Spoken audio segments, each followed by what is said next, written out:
Kadang kita tuh sudah hati-hati, tapi yang namanya resiko di jalan, apalagi ban itu ndak ada matane, udah tahu besi ya diinjek, mau nyalahkan diri sendiri namanya apes, mau nyalahkan ban ndak ada matane, ya resiko di jalan seperti ini, makanya lebih hati-hatilah. Ini masuk lagi dan Dunlop NASF kena besi. Mau direstorasi atau tambalan samping supaya bisa digunakan lagi karena kembang atau layar masih sangat tebal. Tahun juga masih anum.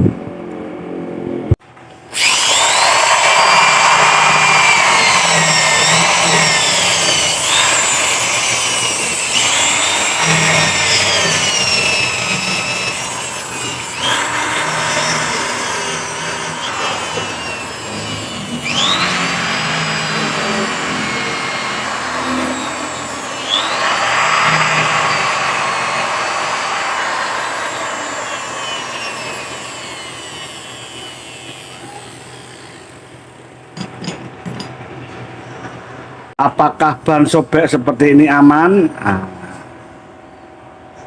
Kita akan kerjakan supaya jadi aman, nyaman, dan tahan lama tentunya. Nih, jari bisa masuk. Sobek lebih dari 5 cm. Untuk karet seratnya seperti ini teman-teman. Untuk penambalan samping kita menggunakan serat benang. Sini ada benangnya. Kita lapisi sekitar 3 atau 4 supaya posisi samping itu tidak benjol. Kalau tidak pakai benang, kalau cuma menggunakan kompon semacam ini, otomatis akan benjol. Jadi pakai ini ya teman-teman.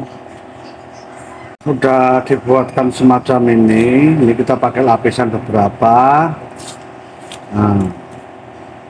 Kita pakai lapisan. Terus bidang sendiri sudah kita kasih lem seperti ini. Kita tempelkan aja dulu. Kita tempelkan dulu. Terus kita roller supaya kalau ada angin yang ada di celah-celah hilang. Kita pakai roller ini.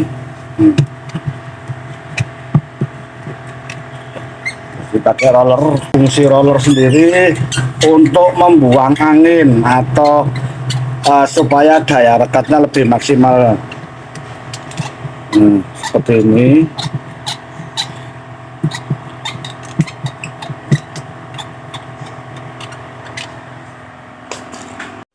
Adapun untuk bagian sesi luarnya harus kita isi. Jadi bagian luar harus kita isi supaya pembakaran nanti bisa menyatu dengan ban aslinya. Jadi harus diisi, tidak boleh tidak harus. Jadi diisi bukan hanya ditempel tapi benar-benar diisi supaya antara dalam dengan luar terjadi perekatan atau penyatuan tambalan. Karena kalau cuma ditempel biasanya hanya menempel pada bidang, sedangkan posisi lubang atau sobek tidak akan terisi. Setelah proses pengisian baru nanti kita tempel untuk pelapis luar supayanya posisi atau kedataran atau bentuk sesuai dengan asli bannya. Jadi seperti ini harus diisi untuk luar dan dalam supayanya tidak terjadi cembong atau terlihat cekung.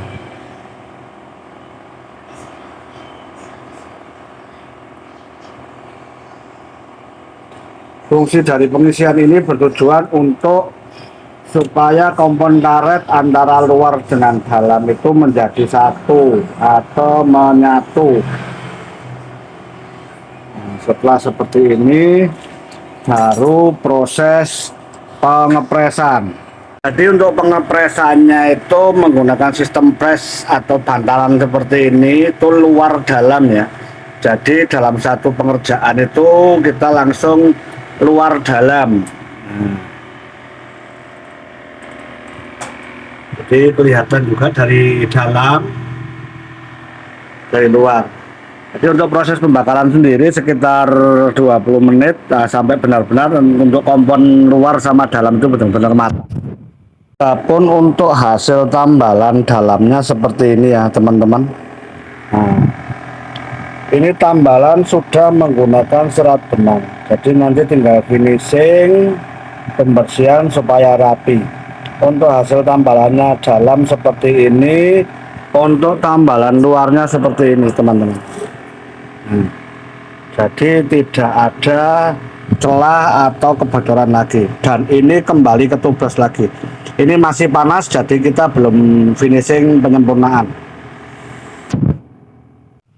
Hasil dari tambalan luar seperti ini. Tambalan luar rata, tidak ada tonjolan, tidak ada meski kelihatan ada tambalan tapi tidak menonjol, dan hasilnya sudah bisa tubles lagi. Dari yang tadi sobek 5 cm bahkan lebih, hampir 7 cm, itu hasil tambalan dalamnya seperti itu. Untuk hasil tambalan luarnya seperti ini. Jadi tinggal proses penyemiran dan kembali pilih. Untuk hasilnya seperti ini, hasil restorasi dari 195/60 ring 16 yang tadi sobek sekitar 5-6 cm. Hasil restorasinya seperti ini, dengan menggunakan tambalan serat luar dalam. Jadi kembali ketubles lagi, tidak perlu pakai dalaman. Bahan masih tebal, masih layak pakai, masih oke. Hasil tambalan juga dijamin aman, bergaransi.